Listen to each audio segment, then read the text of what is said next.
जय हिंद। देखिए फ्रेंड्स, अब इस वीडियो में हम समझेंगे article number 21 and 21A। Article number 20 तक हो चुके हैं फ्रेंड्स। आप जाके प्लेलिस्ट में चेकआउट करके आप एक एक करके पढ़ सकते हो ना।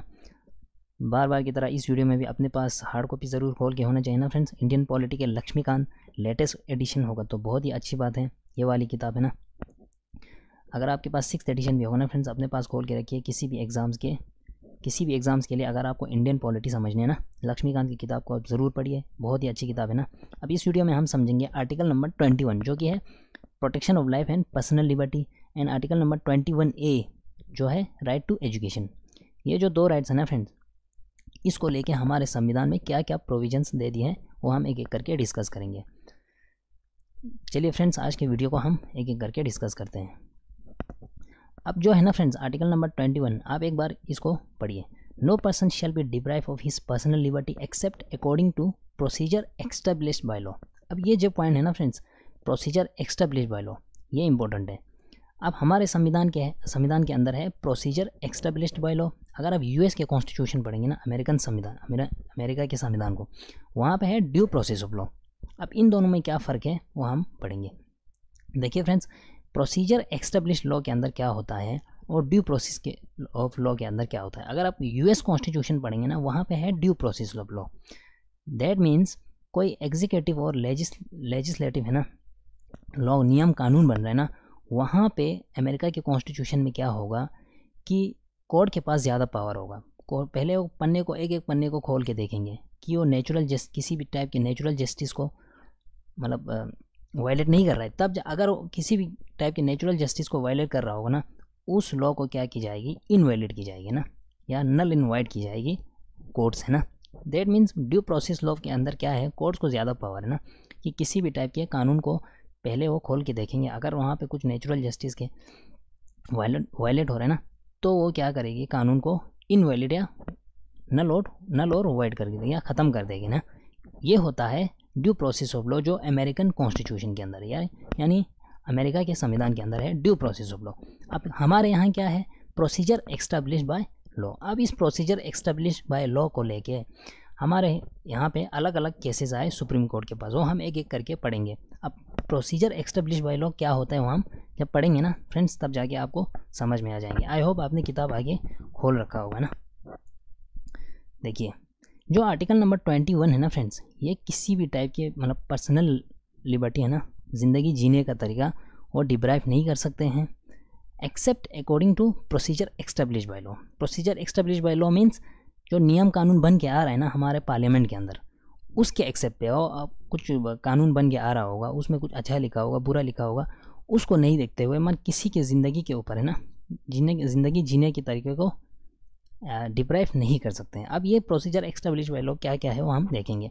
इसको लेके हमारे सुप्रीम कोर्ट में इसमें और एक पॉइंट है ना फ्रेंड्स, ये जो आर्टिकल नंबर 21 है ना, ये भी बहुत सिटीजन्स एंड नॉन सिटीजन्स यानी फॉरेनर्स के लिए भी अवेलेबल है। अब ये याद रखिए, जैसे हमने आर्टिकल नंबर 20 पढ़ा था ना फ्रेंड्स पिछले वीडियो में, वो भी बहुत सिटीजन्स एंड फॉरेनर्स को भी है अवेलेबल है। ये जो है ना आर्टिकल नंबर 21, ये भी दोनों के लिए आर्टिकल बहुत सिटीजन्स एंड फॉरेनर्स है ना फ्रेंड्स, ये आप याद रखिए।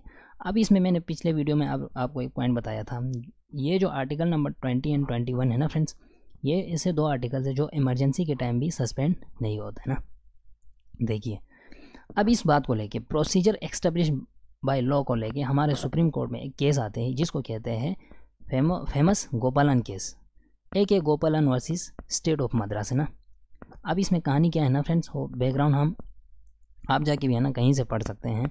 State of Madras versus A.K. गोपालन करके एक पर्सन होता है ना, उनके A.K. गोपालन और स्टेट ऑफ मद्रास को लेके केसेस आते हैं। वो पहुंचते हैं कहाँ पे, सुप्रीम कोर्ट में। अब सुप्रीम कोर्ट में ये जब केस पहुंचते हैं ना फ्रेंड्स, सुप्रीम कोर्ट क्या बोलते हैं, A.K. गोपालन कहते हैं कि मेरा पर्सनल लिबर्टी यानी आर्टिकल नंबर 21 वायलेट हो रहा है ना। तो सुप्रीम कोर्ट क्या बोलते हैं, it held that protection under article 21 is available only against arbitrary executive action and not from arbitrary legislative action. इन दोनों में आपको समझना होगा ना फ्रेंड्स कि सुप्रीम कोर्ट ने क्या बोला। जो आर्टिकल नंबर 21 क्या आता है ना, अंदर आता है ना फ्रेंड्स, सुप्रीम कोर्ट ने बोला ये खाली किसके लिए है, आर्बिट्रेरी एग्जीक्यूटिव एक्शन, एग्जीक्यूटिव में क्या आते हैं, यूनियन एग्जीक्यूटिव में president, vice president and council of minister, वो हम आगे जाके पढ़ेंगे ना। इसके अंदर जो लेजिस्लेटिव होता है ना, लेजिस्लेटिव हमारा लोकसभा राज्यसभा, इसके अंदर जो कानून बन के आते हैं ना फ्रेंड्स, इसको कहते हैं लेजिस्लेटिव।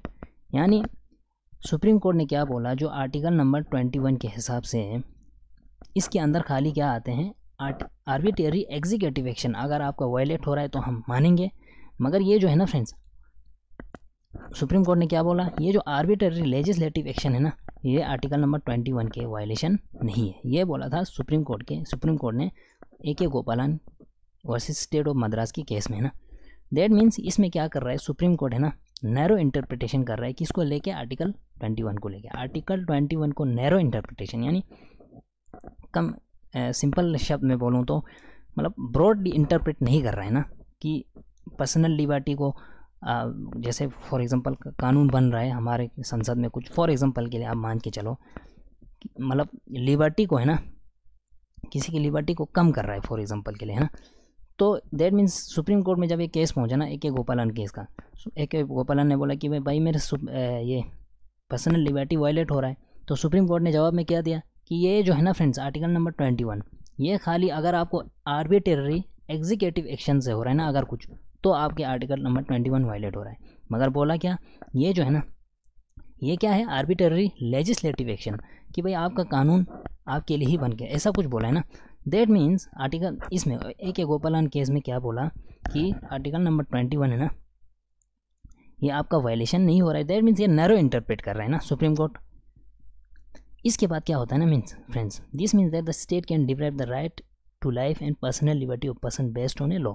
इट मीन्स क्या हुआ, इसका मतलब यही हुआ ना, स्टेट क्या कर रहा है, आपके राइट टू लाइफ और पर्सनल लिबर्टी को क्या कर रहा है, डिप्राइव कर रहा है, छीन रहा है बेस्ड ऑन लॉ, अपने कानून के हिसाब से ना। अपने जो कानून बन के आ रहा है ना फ्रेंड्स, लेजिस्लेटिव बॉडी से, आपके लोकसभा से, राज्यसभा से, या ऐसा कुछ है ना, हाउसेस से जो बन के आ रहा है, इसी को कहते हैं procedure established by law. I hope आपने अच्छे से समझे होंगे ना। दैट मीन्स इसमें जो कोर्ट का, जो आप बोल सकते हैं ना इन सिंपल शब्दों में, कोर्ट का पावर इसमें थोड़ा कम है ना। जो कानून आपसे बन के आ रहा है ना लेजिस्लेटिव बॉडी से, उसी को कहते हैं प्रोसीजर एस्टेब्लिश बाय लॉ। अगर आप US के कॉन्स्टिट्यूशन खोल के देखेंगे ना, वहाँ क्या है, due process of law. Court खोल के देखते हैं एक एक पन्ने को, अगर उसमें कुछ नेचुरल जस्टिस के खिलाफ लिखा हुआ ना, वो सीधा इनवैलिड कर देते हैं। इसी को कहते हैं ड्यू प्रोसेस ऑफ लॉ। यही फ़र्क है procedure establish by law and due process of law के अंदर, है ना। This is the because of expression, यहाँ पे लिखा भी है देखिए, this is because of expression procedure establish by law, है ना। प्रोसीजर एस्टेब्लिश बाय लॉ, आपके कानून के हिसाब से कुछ प्रोसीजर लेके होगा ना, उस कानून के अंदर कुछ प्रोसीजर होगा ना, कुछ नियम होगा, उसी नियम के हिसाब से क्या बनता है, लॉ बनता है। दैट मीन्स हमारे कानून क्या मानता है, हमारा constitution procedure establish by law. अगर आप US के कॉन्स्टिट्यूशन खोल के देखेंगे ना फ्रेंड्स, वहाँ पे क्या है, ड्यू प्रोसेस ऑफ लॉ हमने डिस्कस किया ना। तो सुप्रीम कोर्ट ने बाद में क्या बोला कि जो आपके जो कानून बन के आ रहा है वो क्या है, वैलिड है ना। तो AK गोपालन के केस को क्या किया, ख़त्म किया इसके बाद, है ना। तो आप सुप्रीम कोर्ट ने फिर बाद में क्या बोला कि आप किसी टाइप के क्वेश्चन एराइज नहीं कर सकते हैं, जो प्रोसीजर में है, जो प्रोसीजर बना के कानून बन रहे हैं ना, प्रोसीजर के अंदर कानून है, उसी पे आपको फॉलो करना पड़ेगा।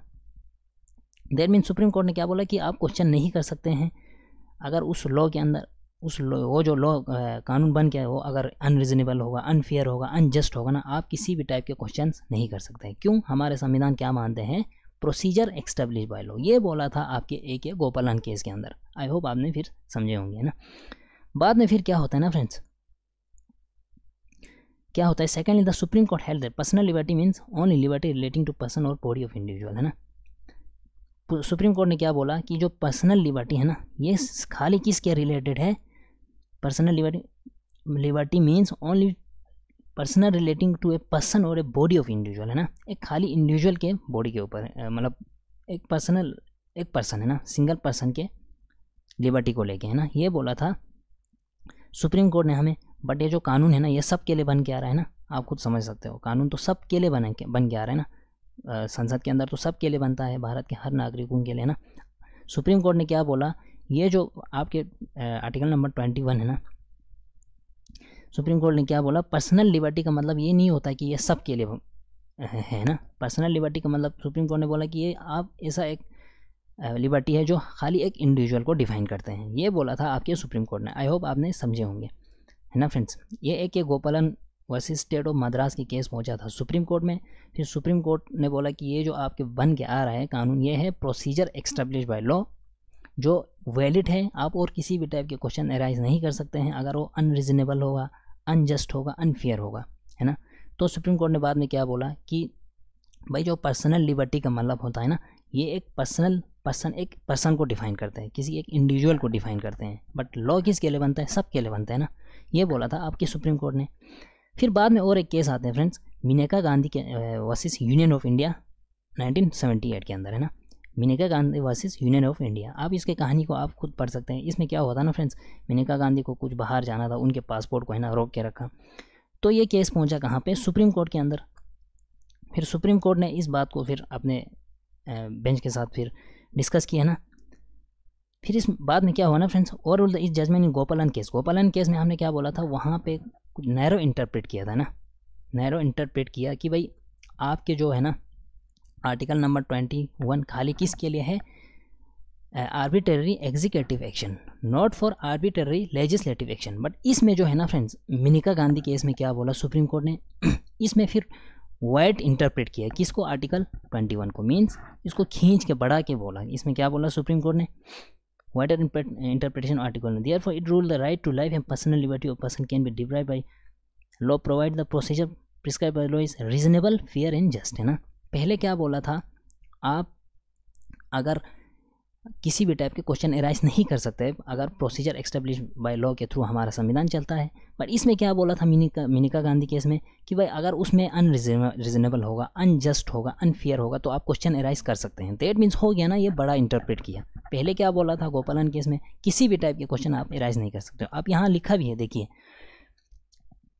है ना फ्रेंड्स, यहाँ लिखा भी है, therefore it rule that the right to life and personal liberty of person can be deprived by law provided the procedure prescribe by that law is reasonable, fair and just. वो जो law है ना, कानून जो procedure establish by law के अंदर बन के आ रहा है, वो क्या होना चाहिए? Reasonable, fair and just. ये दोनों है ना फ्रेंड्स, ये केसेस है ना, मेनका गांधी वर्सेस गोपालन केस, ये बहुत फेमस है। इसीलिए फेमस है क्योंकि गोपालन केस में सुप्रीम कोर्ट ने क्या बोला, नैरो इंटरप्रेट किया था आर्टिकल 21 को। बट जब Maneka Gandhi versus Union of India का केस शुरू होता है ना, तब इसको ब्रॉडली इंटरप्रेट किया। इंटरप्रिटेशन का मतलब हुआ एक्सप्लेनेशन देना, है ना, मतलब इसको किसी भी कानून को एक्सप्लेन करना, है ना। तो दैट मीन्स ये दो केस है ना, ये आप खुद समझ सकते हो इसके बाद, है ना। अब अगर यूएस के कॉन्स्टिट्यूशन खोल के देखेंगे ना, वहाँ पे क्या है? Due process of law. वहाँ अगर किसी लेजिस्लेटिव या एक्सिक्यूटिव से कुछ कानून बन के आ रहा है ना, नियम कानून बन के आ रहा है, तो वहाँ कोर्ट क्या करेगी? पहले खोल के देखेंगे, अगर कोई नेचुरल जस्टिस के अगेंस्ट जा रहा है ना, तो सीधा ही उसको क्या कर देता है? इनवैलिड और नल और वाइड खत्म कर देती है उस कानून को, है ना। उसके बाद क्या है ना फ्रेंड्स, अब देखिए, in effect protection under article 21 should be available, not arbitrary executive action. उसके बाद क्या बोला ना, पहले आपने गोपालन केस में क्या बोला था, ये खाली किसके लिए होगा? Arbitrary executive action. अब ये जो है ना फ्रेंड्स, मेनका गांधी के केस में क्या बोला, ये दोनों के लिए होगा। आर्बिट्रेरी एग्जीक्यूटिव एक्शन और आर्बिट्रेरी लेजिस्लेटिव एक्शन दोनों के ऊपर ये लागू कर दिया ना। अब इसके बाद क्या है ना फ्रेंड्स, आर्टिकल 21 के अंदर बहुत सारे हमें पर्सनल लिबर्टी है, दो एस्पेक्ट्स ऑफ लाइफ विच है वो मेंस लाइफ में, उससे क्या होता है ना friends, man's life meaningful, complete and worth living, है ना। यही आर्टिकल 21 हमें क्या देता है? एक मीनिंगफुल लाइफ जीने की आज़ादी दे देती है ना। जैसे फॉर एग्जांपल बहुत सारे, the Supreme Court has reaffirm judgement of Maneka case in the subsequent cases, है ना।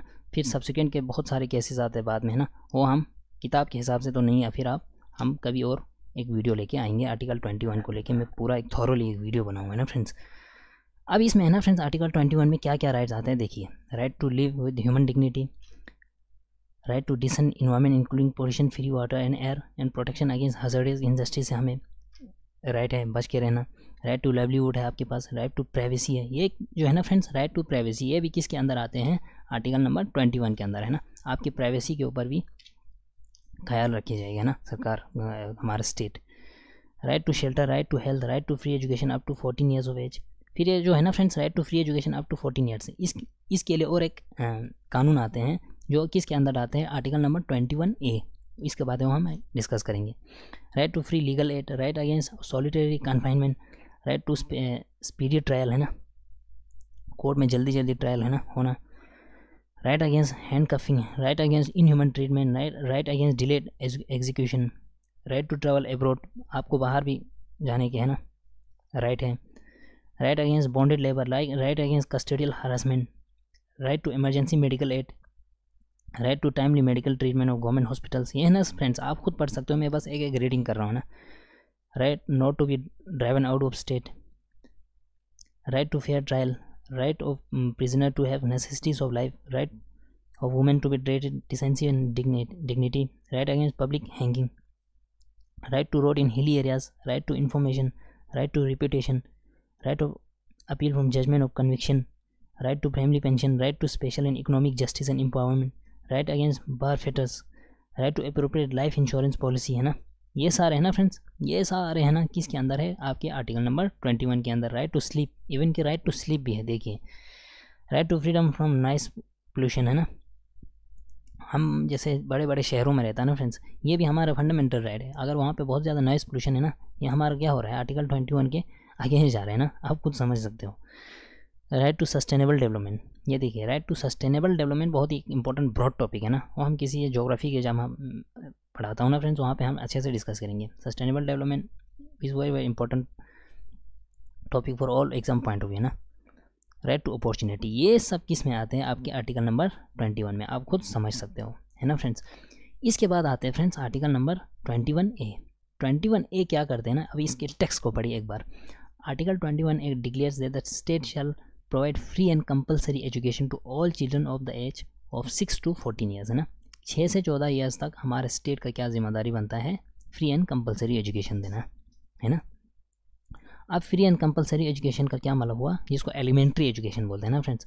अब ये जो है ना फ्रेंड्स एलिमेंट्री एजुकेशन है, बट इसमें जो है ना आर्टिकल 21A, सॉरी फ्रेंड्स इसमें 21A लिखिए आप, यहाँ पे मैंने 21A लिखा है, 21A है ना। आर्टिकल 21A के अंदर क्या आता है ना, एलिमेंट्री एजुकेशन आता है, दैट मीन्स 6 to 14 ईयर्स, है ना। अब उसके बाद हायर और प्रोफेशनल एजुकेशन जो है ना, वो इस आर्टिकल नंबर 21 के अंदर नहीं आते हैं ना। इसको चलते चलते 86th कॉन्स्टिट्यूशनल अमेंडमेंट एक्ट 2002, ये ज़रूरी है फ्रेंड्स, किसी भी एग्ज़ाम के पर्सपेक्टिव से ये क्वेश्चन पूछे जाते हैं। पर्सनली बोलूँ तो है ना, ये मैंने बहुत सारे एग्जाम में देखा था ये क्वेश्चन पूछते हुए ना। आर्टिकल नंबर क्या, 86th constitutional amendment act of 2002 किस से रिलेट है, ये आर्टिकल नंबर 21 से रिलेट है ना। या ये ऐसे भी पूछ सकते हैं कि भाई आर्टिकल नंबर 21A किस कॉन्स्टिट्यूशनल अमेंडमेंट एक्ट में ऐड किया था ना, तो किया था 86th constitutional amendment act of 2002, ये आप याद रखिए। इसका क्या था ना फ्रेंड्स, मेजर ऑब्जेक्टिव क्या था कि यहाँ पे लिखा है एजुकेशन फॉर ऑल, है ना, सबके लिए, क्या सबके लिए शिक्षा मिलना चाहिए ना, और मिलना भी चाहिए ना फ्रेंड्स। जैसे एजुकेशन इज मतलब कहते हैं ना, मतलब नॉलेज इज़ पावर, है ना, कि हर किसी को क्या है एजुकेशन प्राप्त करने के हक है ना। इसको कहते हैं ना फ्रेंड्स, ये जो आर्टिकल नंबर 21, इसको लेके सरकार क्या कहते हैं, the dawn of the second revolution in chapter of citizens right, है ना। सिटीजन्स के राइट में इसमें क्या है, ये सेकंड रेवोल्यूशन है, ये कहते हैं आर्टिकल नंबर 21 को लेके। अब मैं बोलूँगा फ्रेंड्स, क्या एजुकेशन को लेके हमारे संविधान के अंदर प्रोविजंस नहीं है, बेशक है। कौन सा है, आर्टिकल नंबर 45A, है ना, article number 45 in the part 4th, sorry article number 45 in the part 4th। अब पार्ट 4th क्या है, directive principle of state policy है। अब directive principle of state policy क्या है, जब हम वहाँ पहुँचेंगे ना अच्छे से डिस्कस करेंगे। फिर भी एक बार पॉइंट आपको मैं बोल देता हूँ, directive principle of state policy है ना, DPSP है ना फ्रेंड्स, वो नॉन जस्टिसिएबल इन नेचर है। अगर वो वायलेट हो रहा है ना, आप कोर्ट में नहीं जा सकते हैं। बट ये जो है ना फ्रेंड्स, इसको क्या कर दिया, हमारे आर्टिकल नंबर 21 को क्या कर दिया, फंडामेंटल राइट के अंदर डाल दिया, है ना। हाउएवर बीइंग अब नाउ आर्टिकल नंबर 21A है ना फ्रेंड्स, इसमें क्या है, आप जुडिशियल इंटरवेंशन, अगर आपका वायलेट हो रहा है ना, तो आप सुप्रीम कोर्ट में जा या कोर्ट में भी ये खारिज कर सकते हैं ना। ये है आपके आर्टिकल नंबर 21A। अगर आप आर्टिकल नंबर 45 खोल के देखेंगे ना, जो पार्ट नंबर 4 में डीपीएसपी, वो हम आगे पढ़ेंगे फ्रेंड्स। वो क्या है, नॉन जस्टिसेबल, वो कोर्ट का इंटरवेंशन डीपीएसपी में नहीं होता है ना। दैट मीन्स हमारे कॉन्स्टिट्यूशन में ऑलरेडी प्रोविजन है। आर्टिकल नंबर 45 किस से रिलेट है, यही एजुकेशन को है ना, पार्ट नंबर 4, वो हम आगे जाके पढ़ेंगे। अब क्या है ना फ्रेंड्स, उसके बाद ये जो है ना आर्टिकल नंबर 21A, ये हमारे फंडामेंटल ड्यूटी जब हम पढ़ेंगे ना, इसके बाद फंडामेंटल राइट के बाद, उसमें भी है आर्टिकल नंबर 51A के अंदर है ना। आर्टिकल नंबर 51A के अंदर क्या है टेक्स्ट क्या है, लिखा है कि it shall be duty of every citizen of India to provide opportunities for education to his child or ward between the age of 6 and 14 years. अब इसका क्या मतलब हुआ, आर्टिकल नंबर 51A जो है ना, वो फंडामेंटल ड्यूटीज़ में हम जब पहुँचेंगे ना फ्रेंड्स, वहाँ पे हम अच्छे से डिस्कस भी करना है।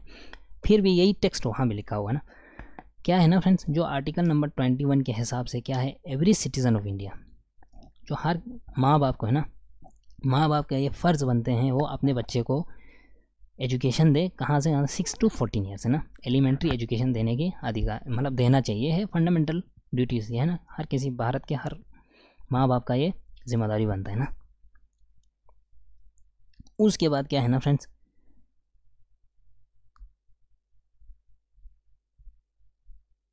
उसके बाद क्या है देखिए,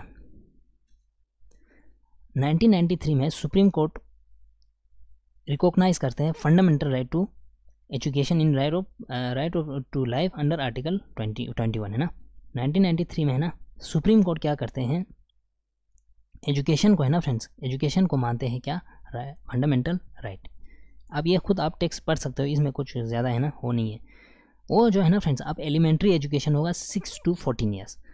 अब है ना फ्रेंड्स, उसके बाद सुप्रीम कोर्ट 1992 में एक जज क्या बोलते हैं कि जो प्रोफेशनल एजुकेशन लाइक मेडिसिन और इंजीनियरिंग जो है ना, वो किसके हिसाब से रखेंगे, हमारे अपने कंट्री के economic capacity and development of the state. अब कंट्री जितना डेवलप होगा उसके हिसाब से हम एजुकेशन देंगे ना, ये बोला था आपके सुप्रीम कोर्ट ने। अब इसमें मतलब ज़्यादा कुछ नहीं है ना, ये आप खुद पढ़ सकते हो। इंपॉर्टेंट पॉइंट क्या है इस आर्टिकल में, अमेंडमेंट वाला कौन से एक में है, हमारे प्रोविजन कॉन्स्टिट्यूशन में बहुत सारे और प्रोविजंस भी है जो एजुकेशन को लेके, जैसे आर्टिकल नंबर 45, ये आप खुद भी पढ़ सकते हैं ना। जो इंपॉर्टेंट पॉइंट है मैं आप यहीं पे डिस्कस करूँगा। आर्टिकल 21A को लेके हमारा जो पार्लियामेंट है ना फ्रेंड्स, एक एक्ट को पास करते हैं जिसका क्या नाम है, right to children to free and compulsory education है ना, free and compulsory education, RT act of 2009। अब इसमें कानून में क्या कहते हैं, क्या है ना friend, this act seeks to provide every child has right to be provide full elementary education and satisfactory equitable quality in a formal school with satisfy certain norms and standards है ना। हर किसी को क्या देंगे हम, free and satisfactory and equitable quality of education देंगे है ना। ये है आर्टिकल क्या बोलते हैं इसको, 2009 के आपके कानून में बोला था। इनका क्या मानना था ना फ्रेंड्स, हमारे लेजिस्लेशन की सोशल जस्टिस हो डेमोक्रेसी के अंदर एंड क्रिएशन ऑफ ह्यूमन क्या बोलते हैं just and human society can be achieve through a provision inclusive elementary education to all है ना। जब एलिमेंट्री एजुकेशन देंगे, सब के लिए शिक्षा देंगे, तब जाके तो हम एक social justice and values of equality को हम बढ़ा सकते हैं ना। जिस देश का शिक्षक है ना एजुकेशन सिस्टम अच्छा होता है वो बहुत ही ज़्यादा डेवलप होता है। इसी बात को लेके हमारे पार्लियामेंट ने कानून लेके आया 2009 में, सिंपल सी बात है ना। इसको कहते हैं free and compulsory education act of 2009। इस कानून का लाने का क्या मतलब था, पिछले क्या हमारे आर्टिकल में नहीं थे, हाँ थे फ्रेंड्स, बट इसका क्या मतलब था, values of equality, social justice को बढ़ाना। ज़्यादा हम एजुकेशन है ना देंगे सोसाइटी में, शिक्षा को जितना बढ़ाएंगे उतना सोसाइटी आगे डेवलप करेंगे ना। इसी बात को लेके कानून लेके आते हैं, सिंपल सी बात, elementary education to all. Elementary education means 6 to 14 years. I hope आपने अच्छे से समझे होंगे फ्रेंड्स। आर्टिकल नंबर 21 और 20 है ना, ये हमने 2 वीडियोस करके बनाया जो कि इंपॉर्टेंट आर्टिकल्स है ना फ्रेंड्स। अब इसमें क्या कर रहा हूँ ना मैं, आर्टिकल 21 को लेके मैं और एक वीडियो है ना फुल फ्लेज वीडियो एक बनाऊँगा ना फ्रेंड्स। ये आर्टिकल नंबर 21 मुझे खुद अच्छा लगा, दैट्स वाई मैं इसको लेके एक अच्छा सा फुल फ्लेज वीडियो बना के इमेज के थ्रू आपको मैं दिखाऊंगा ना क्या क्या है ना।